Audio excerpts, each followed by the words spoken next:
Hi guys, my name is Sonali and welcome to my channel The Happiness Company. We are currently reviewing the book called The Power of Habits by Charles Duhigg. And today I decided that I'll break down the CRR loop for you. You see, every habit has a CRR loop. Yes, you guessed it right. First we see the cues, then we form a routine because we see a reward. Now let me explain this to you in detail. So first you get an external cue. Let's say your alarm bell rings. At this point of time, the activity in your brain spikes as your brain decides which habit is most appropriate for this particular situation. Next comes the routine, meaning an activity that you're supposed to perform when you're faced with this kind of cue, this kind of hint when you get. What do you do next? So when your alarm rings, you automatically get up, go to your washroom and you brush your teeth, right? Freshen up. With your brain virtually on autopilot, isn't that? Number 3, the reward. In this case, the reward would be, feeling fresh, having a minty feeling in your, mouth, and your brain gets a signal it's time to be active now. So this activity, tells your brain or, reinforces your brain to sort of establish a link between the cue and the routine because you've successfully completed the activity. Habits stick because they create a craving.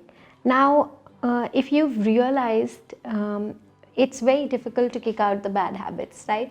Because it's associated with a craving, because it's associated with the reward that you get and at the end of the loop, right? A satisfaction. If you were able to understand what triggers a particular habit, what is the craving that is triggering a particular habit, you will be able to control that in a much efficient way. Say for example, we feel that we deserve a cookie or a Coke at the end of the day because we worked hard. Now, this process is not inevitable, right? Individuals can understand what is the trigger to their habit, and then we can change those triggers, manipulate those triggers to get better results, to change those bad habits. Interestingly, triggers work even better for developing a good habit. Say somebody wants to start a gym, or people who exercise or who manage to exercise regularly.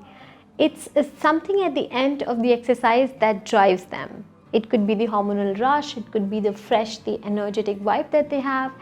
It could also be the treat they give themselves or the sense of accomplishment.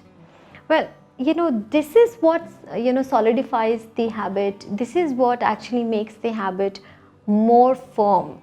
It's not just the cue and reward at the end which alone is sufficient. It's also the sense of achievement, or what you get at the end of it is what is more important.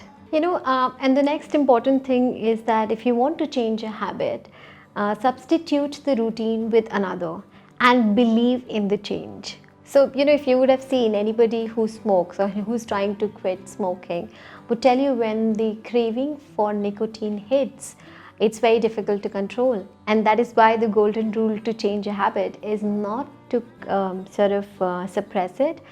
You can just redirect it.